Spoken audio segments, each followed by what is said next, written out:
After working in the advertising industry for several years, whether it was through a big ad agency or as a self-employed digital marketing consultant, I have run dozens of Google ad campaigns for various different clients, and there has been a lot I've learned over the years. So in this video, I wanted to share my top tips for creating Google ad campaigns that allow your service-based business to generate leads consistently and bring in consistent revenue for your company. Whether you're a business owner looking to set up a Google Ads campaign on behalf of your business, or you're a marketing consultant like myself who is running Google Ads, consider this video to be a masterclass 30-minute crash course on everything you need to know when it comes to setting up Google Ads for lead generation. What's up, everybody? How's it going? Welcome back to the YouTube channel. If you're new here, my name is Bailey Canning. I'm an independent digital marketing strategist, primarily working on branding, web design, and digital marketing campaigns for my clients.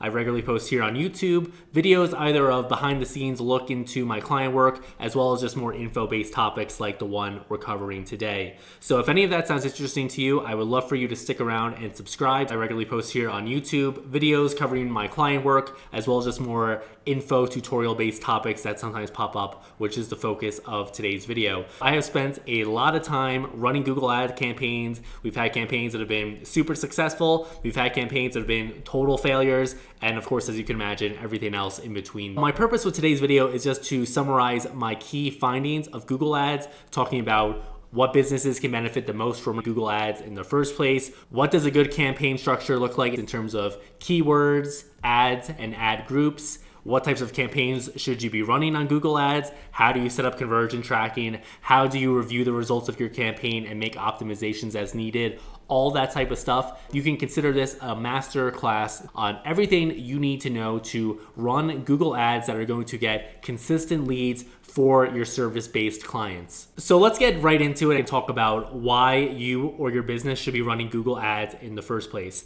I'm here to tell you that I believe Google Ads is probably the best advertising platform to start on if you're a service-based company that is new to digital advertising. Google Ads is the best ad platform for targeting people who are in the bottom of the marketing funnel. And what I mean by that is going to be prospective clients of yours who are ready to set up consultations with your firm right now. Google Ads allows your companies to generate leads almost instantly as soon as the campaign goes live, as long as you have a well thought out strategy with compelling ad copy and solid campaign structure. Now, one thing I really love about Google Ads is that it allows you to be absolutely certain that you are targeting prospects who have high intent and are actually in the market for the types of services that your company provides. This is because Google Ads allows you to target based on people's Google search terms. So as long as you're bidding on keywords that are directly relevant to your company, its locations, and the services it provides, you can be relatively sure that anyone clicking on your ads is actually in the market for what you're selling. With Google Ads, you can be very confident knowing that your ad spend is going to good use because, again, you can be relatively sure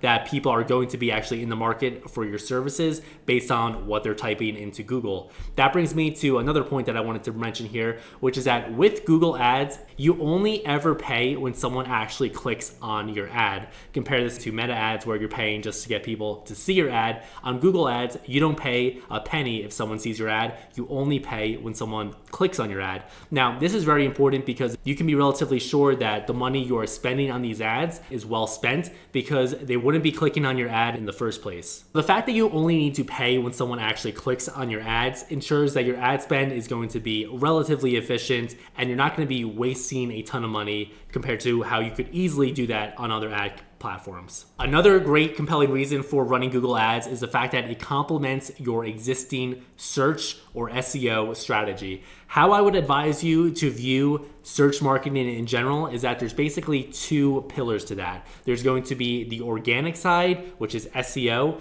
and then there's going to be the paid side, which is Google Ads primarily. So that is why I believe that if you are focused on search, which you should be if you are a professional service-based business, and if you are, you would probably see your results from the search channel in general skyrocket. I also love to run new clients when we're first embarking on an SEO campaign campaign because oftentimes it can take several months to rank for the keywords that we're looking to in order to drive traffic to the website. However, Google Ads is almost like the fast pass at Disney, where instead of needing to spend several months waiting in line essentially to get the keyword rankings we're after, instead we can just pay to play and skip the line and start getting traffic and leads from our search marketing efforts. It is for all these reasons that whenever I'm working with a new client, if they're new to digital advertising, perhaps they've never spent money on ads online, and they are a professional service-based firm, Google Ads is what I'm going to recommend to get started. This is before even thinking about branching out into other ad platforms like Meta or LinkedIn ads. Both of those platforms do have retargeting capabilities. One of my favorite ways to get an even higher return on investment for your Google Ads campaigns is to retarget people who click on your Google Ads on either Meta, Facebook and Instagram, or LinkedIn. So that can be a very compelling way to start out advertising on those different platforms. However, the retargeting strategy I'm talking about is far beyond the scope of this video. Let's move on to what businesses should run Google Ads. So like I've talked about, I believe that any professional service-based business, architecture firms, accounting firms, engineering firms, law firms, you get the idea. Basically any business that is selling a service versus a product could benefit dramatically from Google Ads. When it comes to e-commerce, Meta is probably going to be the better bet to start with, but Google Ads could also be very effective, especially when we're talking about performance max campaigns, which I'll touch on briefly towards the end of this video. So if you're e-commerce, I would probably advise you starting on Meta ads and then eventually going to Google Ads, as long as you have the budget for that as well. Now let's talk about recommended campaign types for a second. So there are several different types of campaigns or offers you could run on Google Ads. And if I think back to my clients who have been the most successful with the Google ad campaigns we've set up versus the least successful, the one commonality is that for the clients who are very successful, we were running both a bottom of the funnel consultation type campaign, which the goal is, of course, to get leads generated right away and to have the client's count filled up with sales calls. But in my view, the way you're going to get significant sustained long-term lead generation benefits from Google Ads is going to be to running that bottom of the funnel consultation campaign I talked about, because that way you can start generating leads instantly. You have to understand that when we talk about the total addressable market, roughly based on very different sales and marketing models that have been put out there, only 3 to 10% of the total addressable market is ever looking to buy your services right away. So if we think about an architecture firm, for example, that means that only 3 to 10% of the total addressable market, we'll say in this case that is people within a city, so I live in Denver, people within Denver who are going to hire an architect, only 3 to 10% of all those people who eventually will are in the market to do right now. That means that well, the bottom of the funnel Google Ads consultation type campaigns are fantastic for generating leads of that 3 to 10%. It means that we've got 90% of the market being completely uncovered, and I guarantee you your competition probably isn't very focused on them either. And that's where I really think that the lead magnet campaign comes in very handy. I've talked about this a lot on the channel, but long story short, a lead magnet is a downloadable PDF type resource. Could also be a video, could take many different forms, but the basic commonality is that a lead magnet cannot be accessed unless a visitor to your website gives you some sort of contact information. This lead magnet should be some sort of very valuable resource, and that is why you're requesting people's contact information in the first place. So it really needs to justify that. The idea here is that we want to target this lead magnet campaign with people who are in research mode. Going back to the architecture example, we want to target people who are in research for perhaps building a new custom modern home. However, they are not ready to start booking consultations right now. Maybe the husband and wife still need to figure out what style they want to go with. Maybe they need to get financing. Maybe they're waiting for the economy to get better or something like that. There are a multitude of reasons why they're not ready to move forward just yet, but they certainly may be able to do so in 1 to 3 months or a quarter of business roughly. So that's where the lead magnet comes in, because think of that as like your secondary offer. If we're going to spend money to get people to the website in the first place on the Google Ads and they're not ready to book a consultation just yet, then we want to have some sort of secondary offer to be able to capture their information and get permission to market to them via email marketing, which we can use as a way to nurture marketing leads who have opted into one of our marketing funnels. We can use email marketing, and if you're doing marketing correctly, you should be creating great, helpful, organic content like this YouTube video, hopefully. And you can then leverage your email list to send content to them on a weekly basis. You can even automate this, so anyone who downloads the lead magnet gets set into a 3-month sequence, which I've done for one of my clients as well. Basically, you can use this email marketing system to nurture leads. And so then you spend money, perhaps $10 to acquire this one lead. Then you can use email marketing, which is free essentially, to nurture that marketing lead until they become a sales lead by booking a consultation. Back to the lead magnet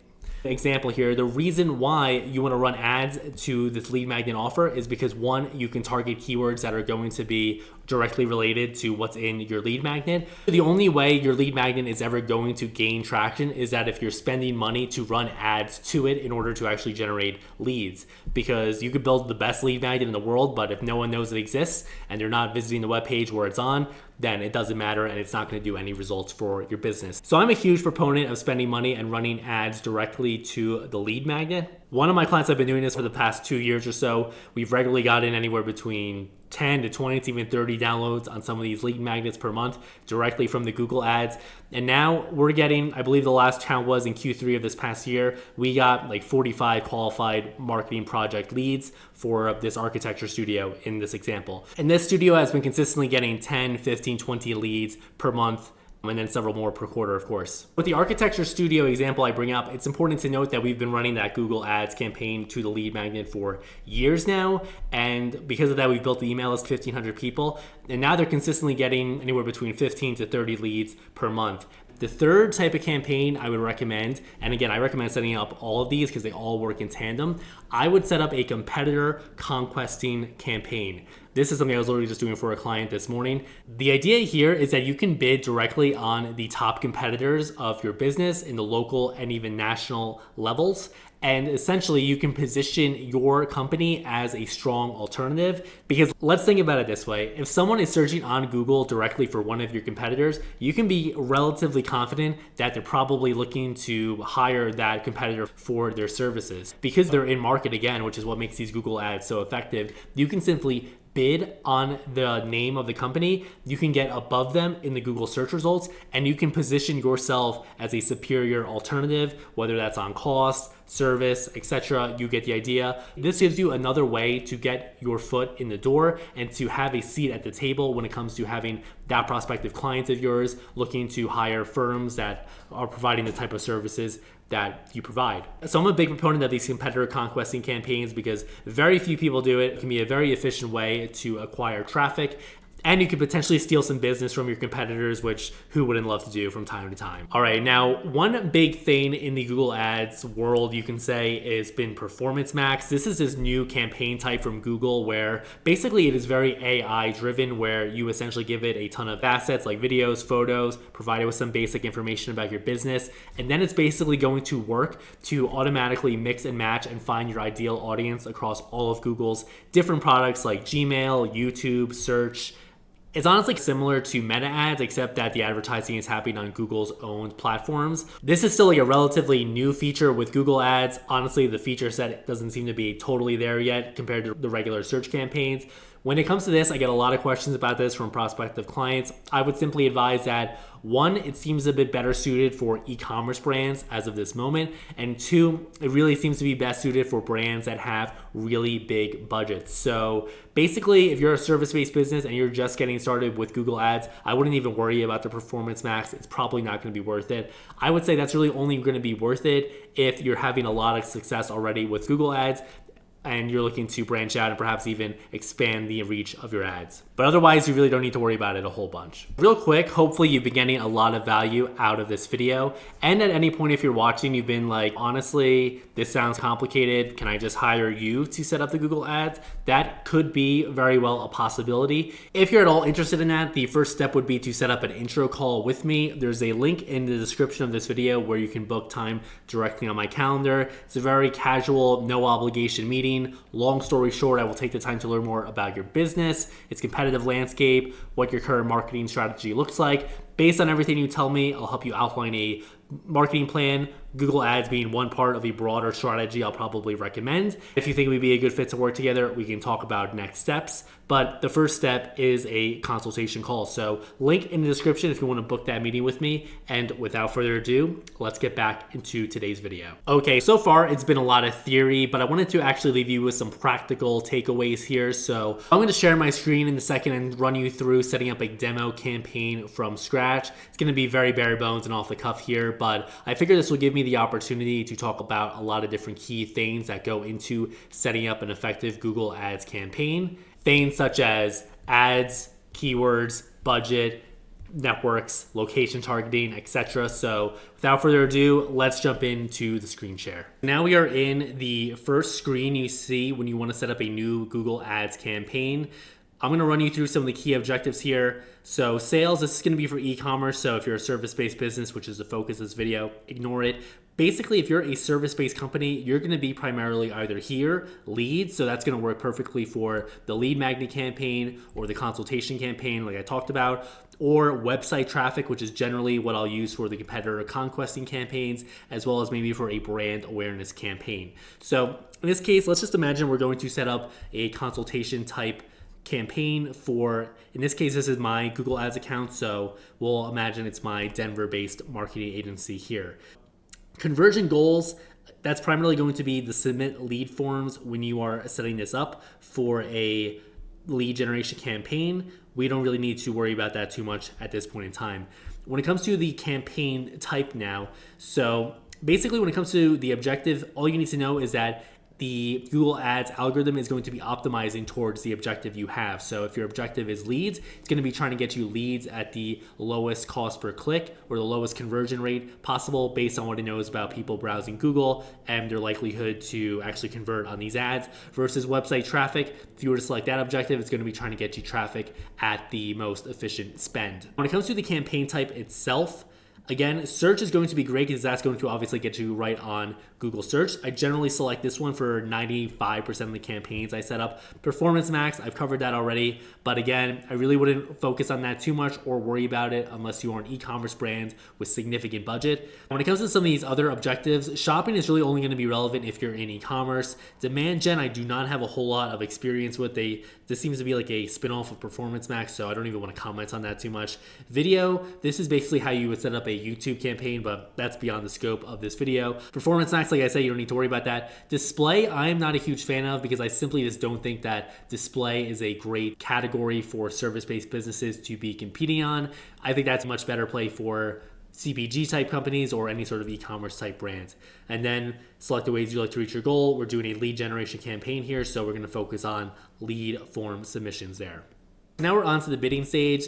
Asks us what do we want to focus on. We'll go with conversions. You can set a target cost per action. This is basically if you're trying to limit how much you want to spend per conversion. For example, maybe you don't want to spend more than $30 for a conversion. You could set that as a target. In the early going though, I never select that because I like the algorithm to determine what the cost is going to be versus limiting it. So there's different ways to set these campaigns up. A general principle, and we'll talk about this more in the keyword side of things shortly here, but I like to start very broad and then work my way down towards narrowing things out. Other people like to start out the opposite way. There's multiple ways to do this though.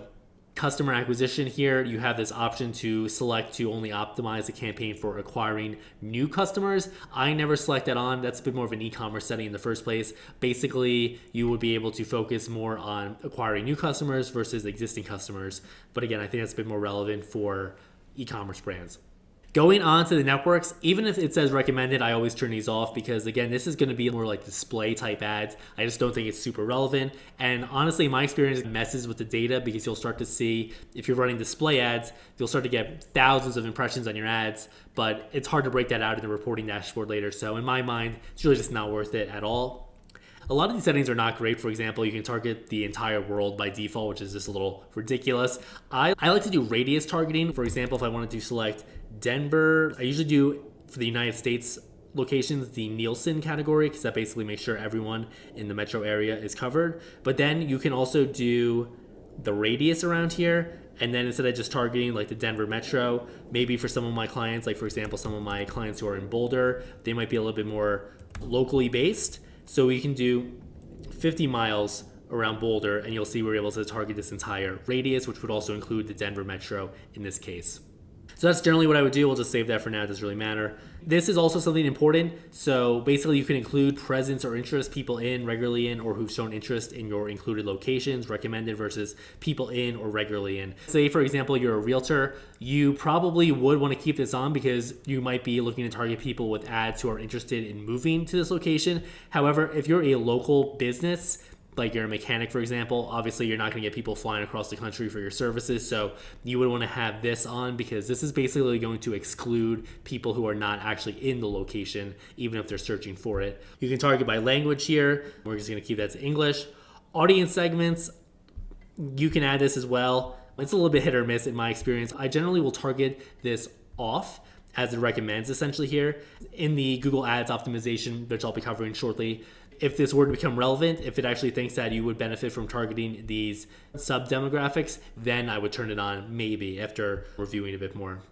And then keyword match types. So I always keep this off because generally I'll start with either broad or phrase match type keywords, but then I don't want to basically be limited to only having broad match keywords because sometimes it can get like too liberal with how it's like targeting different keywords based on one variation.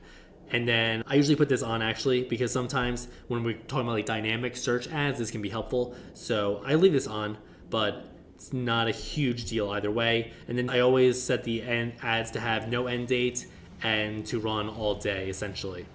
Depending on your business, so you might need to skip that. Now they have this AI stuff. I have actually been using Claude AI a lot recently. I find that to actually be much better for copywriting than ChatGPT, at least as of this moment. It's just a lot better with writing ad copy in particular because as you'll start to see, you're limited in the character count, but they do have this. If you wanted to use that, it might be helpful for some of you out there. Now, what you can do here is you can either have it scan your website for keywords or enter in products or services you want to enter or enter keywords in manually yourself. What I would recommend doing is going to Google Keyword Planner. It's under Tools, Planning, Keyword Planner, and then you can basically plan out new keywords. So you can type in architecture firm Denver. We'll get results here. You can start to see, all right, 1,300 people are searching that per month. You can select that and then add it to your campaign or add it to your plan. In this case, we need one keyword to create the plan. And then you're able to basically have a list of keywords, have a decent amount of search volume behind those. And then you can also use this performance planner tool to forecast your ad campaigns. Again, that's going to be a bit beyond the scope of today's video. You can either use a traditional SEO keyword tool or use the Google Keyword Planner. I prefer the Google Keyword Planner because it has Google's first-party keyword data, so I think it's the most accurate. When it comes to these ads, so the final URL, that's going to be the landing page you're driving traffic to. You can also change the URL display if you wanted to. When it's just a home page, it's not necessary though. The headlines here, so again, you've been using Claude AI to use a lot of these headline generations. You could also do it from scratch. I recommend including things like your company name, maybe years of experience, maybe if you have a lot of reviews, like one of my clients has over 100 5-star reviews, so that was one of the headlines we used here. Basically, I would always fill up all 15. The more headline ideas Google has to rotate and test, the more likely it's going to find a really well-performing headline here. So you definitely want to make sure there's really honestly no excuse for not having 15 headlines in the age of AI. It's really built in right here in Google, so no reason not to have 15 headlines. Just make sure they fit all under within 30. I would also have a schedule a consultation as one of those. Then descriptions, you're going to want to make these very clickable. I usually like to want to have one, a very quick description of the firm, two, some sort of unique value prop or just describing its services very quickly, and then test out a couple different variations. You can add in images as well, so you can upload these directly from your computer. You can see I already have that from some ads. Once you verify your business, which takes 5 to 10 minutes on Google here, you just need to provide some information. You can then add your logo, so I would recommend you do that as you set these up.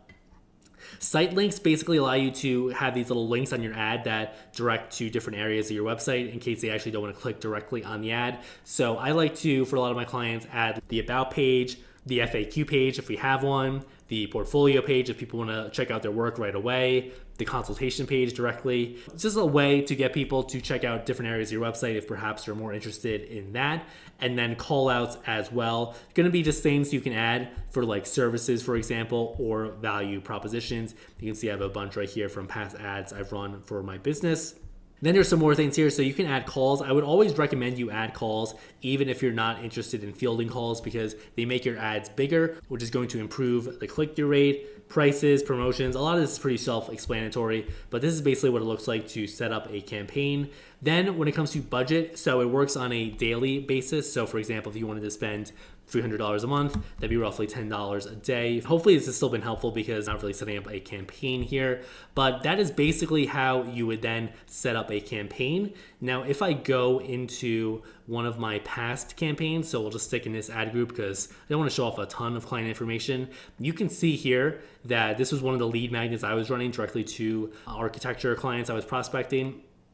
You can see it was $8 a day. You can see we got 130 conversions, which shows you how effective these ads can be. But I just want to run you through how I would look at optimizing these campaigns now if I was going to come in here. So basically the way I like to do things is I like to make big changes on a weekly basis. So whenever you make changes to these ad campaigns, whether it's on Google or Meta or a different platform, it's always going to take a few days to shake out. So you don't want to make too many changes or be tinkering around too much on successive days, because then it's hard to see what's actually improving results or might be causing a downturn in results. So while I will monitor these campaigns very often, check in a few times a week at least, basically I would reserve major changes for only once per week. So that's one way to look at it. What I always do to start is to measure the click-through rate. So the click-through rate is basically the amount of impressions, the amount of times your ad was seen, divided by the amount of clicks it got. So in this case, all time, 2.5%. That is going to be average.